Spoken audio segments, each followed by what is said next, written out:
तो हेलो भाई, मैं हूँ अर्जुन सुथार। तो स्वागत है आपका हमारी एक और नई वीडियो में। तो आज अपन बात करने वाले हैं कि भाई आजकल ऐसा है ना कि ट्रेंड चल रहा है कि भाई गाड़ी लेनी तो लेनी है, क्योंकि भाई यार एक कार को एसेंशियल नीड से ज़्यादा आज की डेट में शो ऑफ के लिए माना जाता है। बट आज की डेट में जो कार की प्राइसिंग है एक आम आदमी के लिए काफ़ी ज़्यादा इंक्रीज हो गई है। एंड जस्ट लाइक अगर बात करें मिनिमम, अगर यार कोई ऑल्टो भी लेने जाता है तो आज की डेट में यार 3 लाख से शुरू होती है। एंड 3 लाख से लेके अगर बढ़ने की बात करें तो यार एक नॉर्मल सी कार लेने जाए तो यार 6 से 7 लाख की मिनिमम यार, जिसमें नॉर्मल से फीचर्स आ जाए, नॉर्मल स्विफ्ट टाइप की गाड़ी या फिर एक ठीक ठाक सी हैचबैक, यार वो भी 6 से 7 लाख की आ रही है आज की डेट में। तो उसको देखते हुए आज की डेट में यार एक आम आदमी के लिए तो भाई गाड़ी लेना एक सपना सा ही रह जाता है। बट फिर भी क्या करते हैं लोग, ईएमआई पे ले लेते हैं। बट यार बाद में यार मंथली ईएमआई पे करते हैं जो ऑलमोस्ट 4 से 5 साल पे करनी पड़ती है। एंड आई थिंक सो यार भाई ये बहुत लंबा टाइम होता है। एंड इंटरेस्ट पे करके करके ऐसा एक 4 से 5 साल यार उसकी मंथली एक फिक्स हो जाता है कि भाई 10 से 12 हज़ार की तो ईएमआई उसको पे करनी है। वो हेडेक पालना पड़ता है। बट ऐसा है कि भाई जहाँ तक पहले भी था, कैश में तो इतना पैसा किसी के पास वैसे होता तो नहीं है। लेकिन एक ऑल्टरनेट है कि भाई यूज्ड कार की तरफ क्यों ना जाना चाहिए, या फिर यूज्ड कार की तरफ क्यों जाना चाहिए। तो ये बात करते हैं यूज्ड कार। अब भाई यूज्ड कार का ऐसा सीन है कि यूज्ड कार अपन मोस्टली कब लेते हैं या फिर किस कंडीशन में लेते हैं। तो मैं जहाँ तक मानता हूँ अपनी रिक्वायरमेंट को समझो, या फिर अपनी जो नीड्स है या फिर नेसेसिटी है तो उसको समझो। अब मेरी नेसेसिटी अगर मैं उदाहरणता लूँ कि भाई मेरी जो ज़रूरत है वो मैं समझूंगा पहले। अब मेरे को कार की पहली चीज़ तो ज़रूरत है या नहीं है ये समझना पड़ेगा कि भाई यार मेरे को चलना कहीं नहीं है, यार घर पे जाना है या फिर कहीं अप डाउन करना है 5 किलोमीटर 2 किलोमीटर। एंड मेरा कोई फैमिली के साथ कहीं हाईवे पे तो निकलना नहीं है। तो यार उस कंडीशन में मेरे को बस शौक है गाड़ी का। बट मेरी ऐसा है कि भाई रिक्वायरमेंट नहीं है, कि भाई मेरे को गाड़ी की कोई ज़रूरत नहीं है। तो उस कंडीशन में ये फालतू एक्सपेंडिचर बढ़ाने से अच्छा आप उस पैसे को कहीं इन्वेस्ट कर सकते हो या फिर उस पैसे को कहीं सेव कर सकते हो, पहली चीज़। ठीक है, ये कंडीशन। लेकिन फिर भी अगर अपन को गाड़ी लेनी है या फिर अपन को शौक है, अपन को ज़रूरत है, मेरी चीज़ अगर मेरी कंडीशन में सही से जाऊँ ना, तो मेरे को अगर बात करूँ मेरी फैमिली में, मेरे को गाड़ी की any time how a day requirement रहती है। क्योंकि भाई मेरे को यार हाईवे पे निकलना रहता है, गांव साइड जाना रहता है। एंड कहीं भी XYZ कहीं पे भी जाना पड़ता है। ठीक है, तो किसी भी कंडीशन में मेरे को यार निकलना तो पड़ता है कि भाई कभी गांव चले जाओ, कभी हाईवे पे निकलना पड़ जाए, या फिर XYZ यहाँ पे कहीं पे भी निकलना पड़ रहता है। ठीक है, मेरा ऑलमोस्ट, मेरी अगर रनिंग की बात करूँ खुद की पर्सनल ओवरव्यू से, मेरी 40 से 50 किलोमीटर डेली की रनिंग है, या फिर एवरेज जो मान के चलते हैं। क्योंकि भाई कभी लगने को तो 500 किलोमीटर की ट्रिप लग जाती है, कभी 1000 किलोमीटर की ट्रिप लग जाती है अप डाउन, लेकिन कभी कभार तो खड़ी भी रहती है। तो ये कंडीशन है, मेरी एवरेज है कि भाई एवरेज मैं मान के चलता हूँ दिन की मेरी गाड़ी जो एवरेज निकालते हैं तो वो 40 से 50 किलोमीटर चलती है, जो एवरेज अपन महीने की मान सकते हैं भाई इतनी रनिंग है। तो इस कंडीशन में मेरी तो रिक्वायरमेंट है कि भाई मेरे को कार तो चाहिए, ये पहली। ठीक है, लेकिन अब यार कैसी कार चाहिए। कार का क्राइटेरिया ऐसा है कि 5 सीटर 7 सीटर, या फिर आप बोल लो लग्जूरियस प्रीमियम, या फिर अपन को क्या चाहिए। अपन को यार बूट स्पेस चाहिए, अपन को यार प्रीमियमनेस चाहिए, कंफर्ट चाहिए, या भाई ये चीज़ें होती है भाई कंडीशन जो अपनी है। अब मेरी कंडीशन क्या है कि भाई मेरे को एक 5 सीटर चाहिए जिसमें मैं ऐसा एक 4 बंदे अच्छे से बैठ सके, और अच्छा माइलेज हो, या फिर फ्यूल एफिशिएंट जैसे बोल लो। क्योंकि भाई अगर लंबा जाना होता है तो भाई फ्यूल एफिशिएंसी देखी जाती है, और रिलायबल हो थर्ड ऑप्शन। ठीक है, तो ये 3 क्राइटेरिया मेरा मेन था। तो उस कंडीशन में मेरे को क्या करना चाहिए। पहली चीज़ भाई मेरे को नॉर्मल हैचबैक की बात करूँ, एक बात करें तो 5 सीटर तो मेरे को चाहिए। तो 5 सीटर में मेरे को पहली कंडीशन में ऐसा है कि अगर मैं बात करूँ 5 सीटर में तो ऑल्टो भी आती है, लेकिन मेरे को यार हाईवे पे निकलना है। अब यार ऑल्टो की अगर बात करूँ, यार वो हाईवे लायक गाड़ी नहीं है, वो सिटी टाइप की गाड़ी है। तो ऑल्टो टाइप की गाड़ी तो उस टाइम पर ही मेरे लिस्ट में निकल जाती है। ये मैं यूज्ड कार के तौर पे बता रहा हूँ, या फिर नई कार में भी लेते हो तो ये चीज़ें देखना जरूरी है। तो मेरी कंडीशन में ऑल्टो तो निकल जाती है।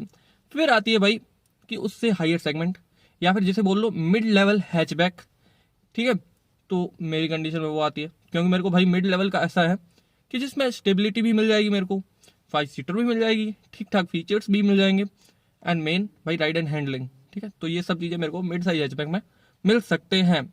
ठीक है, तो थर्ड ऑप्शन आता है प्रीमियम हैचबैक। भाई प्रीमियम हैचबैक की ऐसा है कि उसमें भाई बूट स्पेस अच्छा मिल जाता है, लंबी मिल जाती है, थोड़ा स्पेस ज़्यादा मिल जाता है। जैसा कि मैंने बताया मेरे को यार 4 सीटर के साथ चलना है। बट मेरे को इतना यार बूट स्पेस का नीड नहीं रहता। हाईवे पे निकलना जरूर पड़ता है, बट बूट स्पेस ठीक ठाक चाहिए। ऐसा नहीं कि भाई 4 बंदों का सामान भी ना रखा जाए। क्योंकि भाई आज की डेट में ऐसी गाड़ियाँ भी है जिन्हें बहुत ज़्यादा हाइप में लिया जा रहा है, बट उनमें ऐसा है कि 4 बंदे या फिर 4 बंदे बैठते हैं, बाद में यार बूट स्पेस ही नहीं रहता। फॉर एग्जाम्पल महिंद्रा थार, ठीक है। तो उस टाइप की गाड़ियों में ऐसा रहता है। लेकिन मेरी कंडीशन क्या है कि भाई मेरे को 4 सीटर चलना है, पीछे चाहे यार बूट स्पेस हो चाहे ना हो, ठीक है। मेरे को मिनिमम चाहिए, जिसे बोला जाता है मिनिमम क्राइटेरिया जिसे मैं मानता हूँ वो है भाई 200 लीटर का बूट स्पेस मेरे को चाहिए था। तो उस कंडीशन में मेरा है कि भाई प्रीमियम हैचबैक मेरी लिस्ट से निकल गई। और प्रीमियम हैचबैक के बाद में जो नेक्स्ट आता है वो आता है कॉम्पैक्ट सेडान। अब कॉम्पैक्ट सेडान का क्या रहता है कि उसमें भाई बूट स्पेस अच्छा मिलता है, स्पेस मिलता है, हैंडलिंग मिलती है, कंफर्ट मिलता है। बट उसमें यार भाई लंबी हो जाएगी, भाई मेरे पार्किंग में दिक्कत होगी या फिर सिटी में दिक्कत होगी। तो मेरे को भाई सिटी में भी कभी कभार चलना पड़ता है ना, पार्किंग में दिक्कत नहीं चाहिए भाई, मैं हेडेक नहीं पाल सकता। तो मेरे लिस्ट से कॉम्पैक्ट सेडान, तो मेरी लिस्ट से कॉम्पैक्ट सेडान भी निकल गई, ठीक है। तो जैसे बोलते हैं, उसके एग्जांपल के तौर पे बताऊं तो डिजायर टाइप की गाड़ी, ठीक है, तो वो मेरी लिस्ट से निकल चुकी है। तो अपनी रिक्वायरमेंट होती है, ठीक है। तो उस टाइप की गाड़ी मेरे लिस्ट में थी नहीं। देन अब भाई मेरी रिक्वायरमेंट हो गई फुलफिल कि मेरे को यार मिड साइज हैचबैक चाहिए। तो पहली चीज अपनी रिक्वायरमेंट को समझो, ठीक है। कुछ लोग क्या करते हैं जिनकी रिक्वायरमेंट यार कभी कभार साल में एक आध बार कोई 7 सीटर की रिक्वायरमेंट पड़ती है, उस कंडीशन में वो अपनी जो डेली नीड है उसको बिगाड़ देते हैं। जस्ट लाइक वो उठा लेते हैं भाई कोई लंबी 7 सीटर, देन क्या होता है कि उसको सिटी में चलाने में काफ़ी दिक्कत आती है। पहला वो लंबी है, दूसरा उसका यार फ्यूल कॉस्ट ज़्यादा पड़ता है, तीसरा उसकी यार मेंटेनेंस ज़्यादा पड़ती है। तो जितनी बड़ी गाड़ी उतना ज़्यादा मेंटेनेंस, ये भी दिमाग में डाल देना। तो ये भी चीज़ें हैं। तो मेरे को ऑल ओवर जो मामला बैठा कि भाई मेरे को मिड साइज हैचबैक चाहिए, तो उस कंडीशन में मेरी लिस्ट में आती है स्विफ्ट आती है, ग्रैंड i10 आती है, या फिर XYZ बहुत गाड़ियाँ आती है, जैसे कि ये छोटी मोटी गाड़ियाँ आ जाती हैं। तो उस कंडीशन में यूज लूँ या नहीं लूँ, ठीक है। तो अब मेरी अगर मैं मानूँ एक मिड साइज हैचबैक अगर मेरे को लेना है, जो कि बेस मॉडल अगर लूँ या फिर बेस से एक ऊपर का ही लूँ, क्योंकि भाई बेस मॉडल में कुछ फीचर्स मिलते नहीं है। बीच के मॉडल मेरे को यार ऐसा है, मेरे टाइप का बंदा ऐसा है कि जो बाहर से कोई काम करवाना नहीं चाहता ज़्यादा, कोई XYZ, ठीक है। कोई सीट कवर टाइप के तो चलते हैं, बट हम मेरे को मेजर कोई काम बाहर से करवाना नहीं। मेरे को नॉर्मल सा म्यूजिक सिस्टम मिल जाए जिसमें भाई मैं अच्छे अपने गाने सुन सकूँ, ब्लूटूथ मिल जाए, एंड स्टीयरिंग पे कंट्रोल हो चाहे ना हो, या फिर एक्स्ट्रा फीचर्स हो चाहे ना हो, मेरे को कोई फर्क नहीं पड़ता। तो उस टाइप की अगर मेरे को गाड़ी चाहिए तो मेरे को 7 से 8 लाख का एक्सपेंडिचर या फिर एक खर्चा करना पड़ेगा। तो उस कंडीशन में अगर मेरे पैसे आधे हो जाएं, जहां मैं 8 की गाड़ी ले रहा था, अगर वो गाड़ी मेरे को 4 में मिल जाए, तो ये होता है यूज कार, ठीक है। तो सीधा सीधा 4 या 3.5 में मेरे को वो गाड़ी मिल जाए, तो आज की डेट में आप मान के चलो एक 8 लाख में आने वाली गाड़ी 3 साल के बाद आधे प्राइस में मिलती है, ठीक है। ये नॉर्मल कार्स की बात कर रहा हूँ। लेकिन उस कंडीशन में मारुति, हुंडई ये नहीं बैठती। इनकी गाड़ियों का भाई 5 साल बाद में जाके आधा प्राइस होता है। तो फॉर एग्जाम्पल अगर आपकी गाड़ी 5 साल पुरानी अगर आप गाड़ी ले रहे हो, आपके वहाँ कोई ऐसा पंगा नहीं है कि भाई 10 साल 15 साल वाला, जस्ट लाइक राजस्थान में नहीं है, ठीक है। तो वो कंडीशन है, तब तो आप ले सकते हो। अब यूज कार लेने जा रहे हो तो एक बात दिमाग में डाल लेना कि भाई आपको बहुत ज़्यादा सतर्क रहना पड़ेगा। यहाँ पे लुटेरे बैठे हैं, ठीक है। तो कभी डीलर से मत लेना, या फिर लो तो भाई बहुत ज़्यादा जांच पड़ताल करना, मैकेनिक को दिखाना, या फिर अपनी पूरी गणित लगा देना, या फिर गाड़ी को पूरा परख लेना। जब समझ लो कि अगर आपको बंदा सामने वाला परखने नहीं दे रहा गाड़ी को, देन सोच लेना भाई मत लेना उस गाड़ी को। गाड़ी को अच्छे से परखना, चलाना, एंड उसको पूरी जस्टिफाई करना कि भाई हाँ मेरी रिक्वायरमेंट को भी फुलफिल कर रहा है, गाड़ी की कंडीशन अच्छी है। तो अगर आप चाहते हो कि भाई मैं गाड़ी की कंडीशन कैसे चेक की जाए, इस टाइप की अगर वीडियो डालूं, तो नीचे कमेंट डाउन करना, वैसे हम डाल देंगे इस टाइप की वीडियो, ठीक है। तो यही है।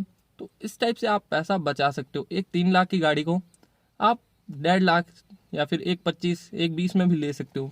तो पैसा यहाँ बचता है, यहाँ पे EMI से छुटकारा, एक वन टाइम इन्वेस्टमेंट इसे बोला जाता है भाई।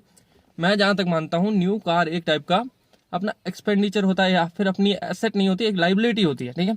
लाइबिलिटी का अगर मतलब बताऊँ तो अपना एक दायित्व है भाई, अपन महीने टू महीने उसका चुका रहे हैं या फिर उस पर खर्चे किए जा रहे हैं, ठीक है, मैं जो मानता हूँ, या फिर जो मेन मोटो है।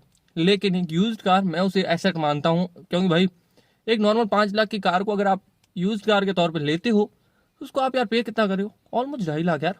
अगर उसको आपने 4 से 5 साल चला लिया, देन भाई पूरा का पूरा पैसा वसूल, ठीक है।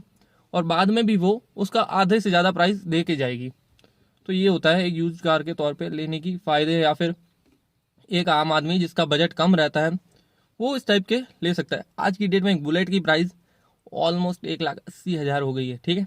एक नॉर्मल बुलेट एक आम आदमी की एक जो सेकेंडरी जो चॉइस होती है या फिर पसंद होती है कि भाई रुतबा जिसका माना जाता है वो होती है बुलेट। उसकी प्राइस ऑलमोस्ट 2 लाख टच हो गई है। तो आज की डेट में सेंसिबल डिसीजन ये है कि 2 व्हीलर से ज़्यादा एक नॉर्मल सी 4 व्हीलर लेना एक ठीक है, अगर यूज कार के तौर पर भी लेते हो तो। सो आई होप आपको ये वीडियो अच्छा लगा होगा। वीडियो अच्छा लगे लाइक करना, शेयर करना, सब्सक्राइब करना हमारे यूट्यूब चैनल पे।